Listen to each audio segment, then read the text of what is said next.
All right, hello, my name is Juliana Blischak, and I'm a registered dietitian with Sodexo here at University Hospitals. And I'm Anthony Verona. I'm the culinary director for UH with Sodexo. Welcome. So November 18th through the 24th is U.S. Antibiotic Awareness Week. This annual observance is to raise awareness of proper antibiotic use and the risks of antibiotic resistance, which is when germs no longer react to the drugs designed to destroy them. Ultimately, this makes infections more difficult to treat, which is not what we want. Antibiotic-resistant bacteria causes nearly 3 million infections each year in the U.S. So how does this relate to food?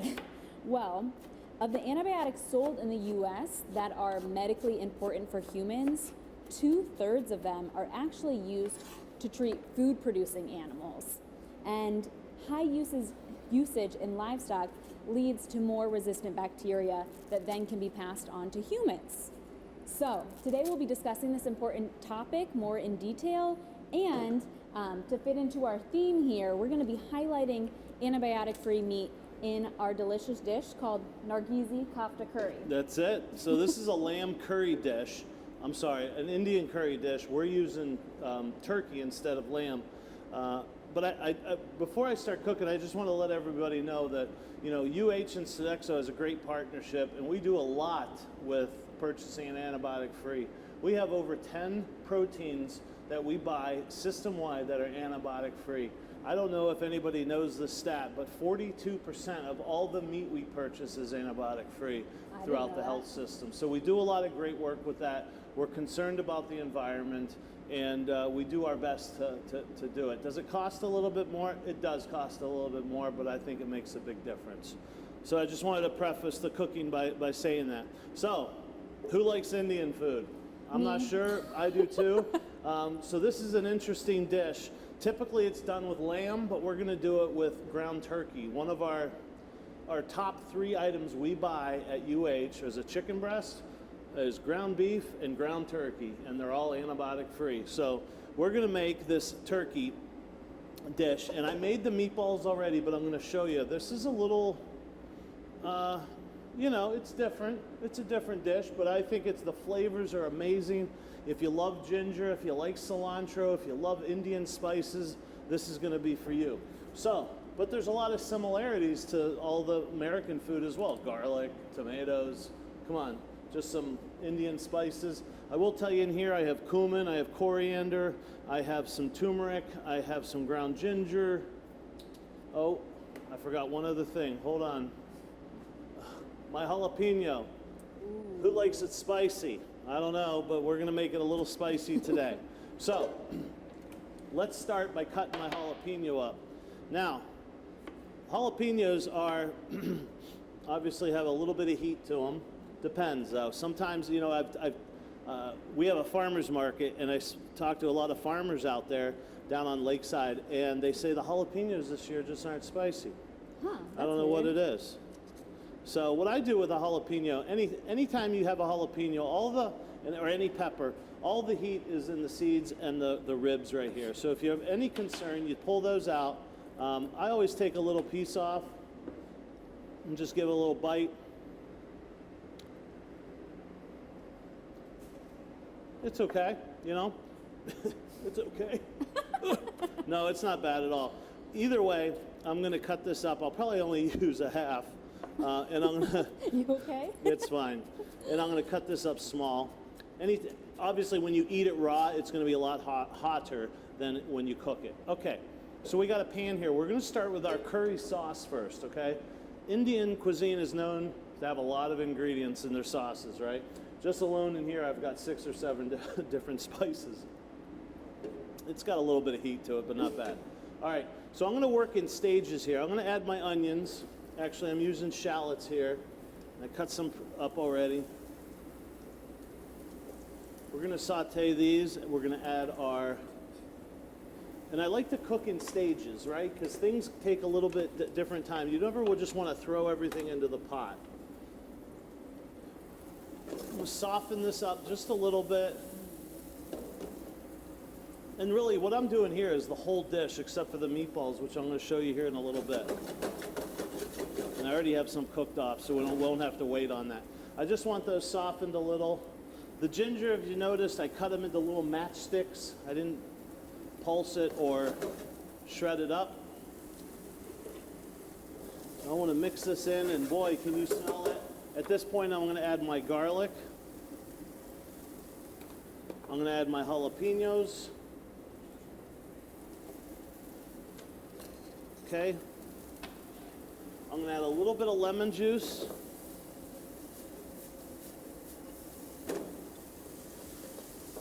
Can you guys smell that? Yes. I mean, onions, ginger, garlic. Come on.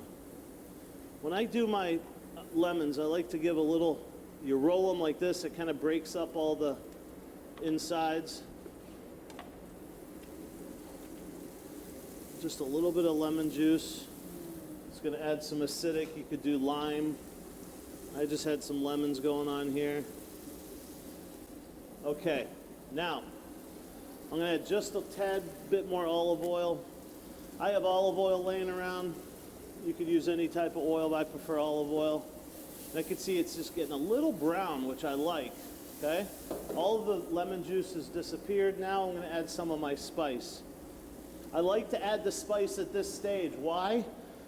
Spice loves to be kind of be fried in some oil. It brings out the oils in the spice. If you just add the spices, the cumin, the coriander, to the, oh my gosh, when you smell that. If you add it to liquids, it doesn't have time to what they call bloom. So right now it's sitting in some oil, it's frying in that pan, and it's starting to bloom.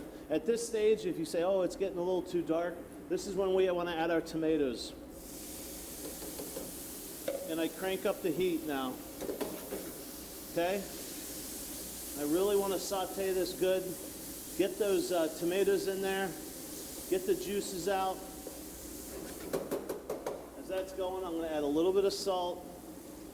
I'm going to add a little bit of pepper. And as, I don't know, I've talked about this a lot in my previous videos.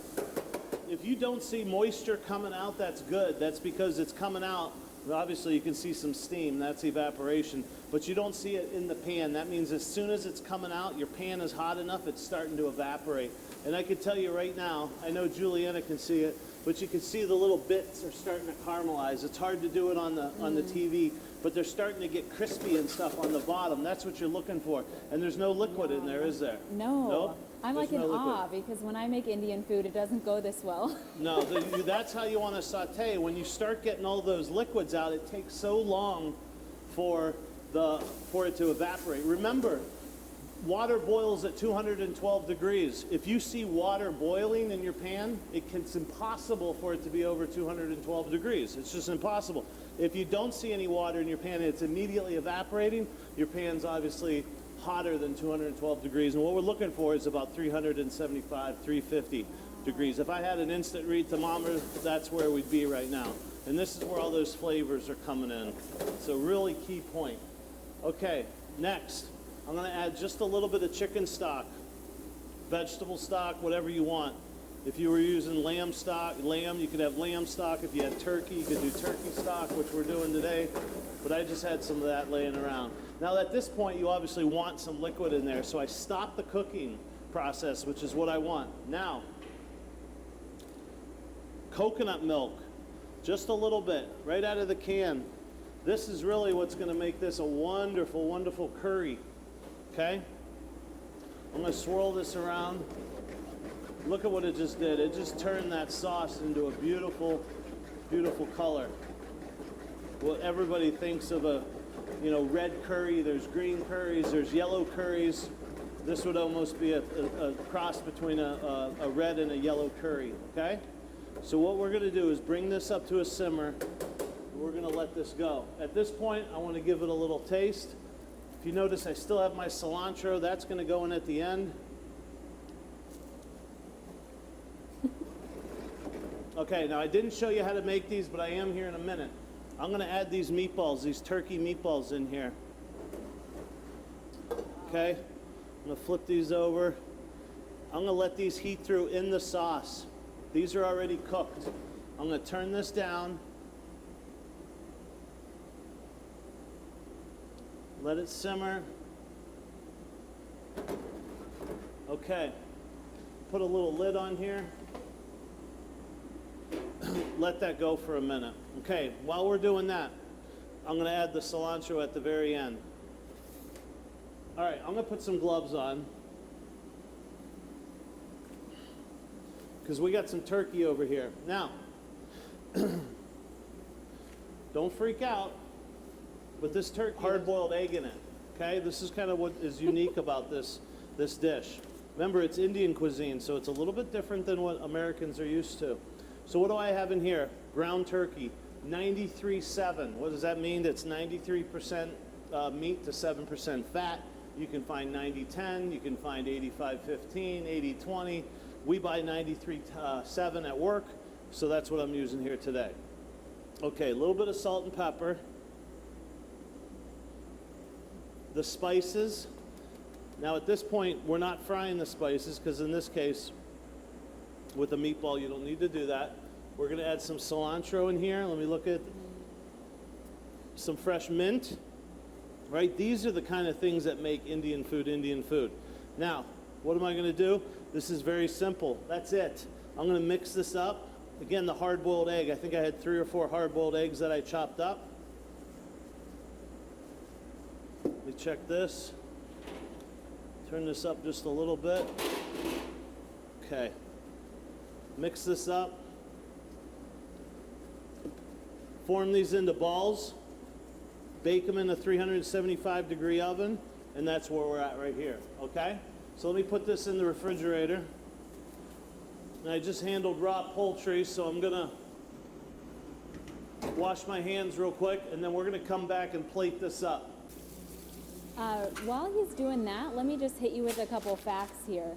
So it is the law in the U.S. that all dairy, meat, and poultry that is sold is free of antibiotic residues.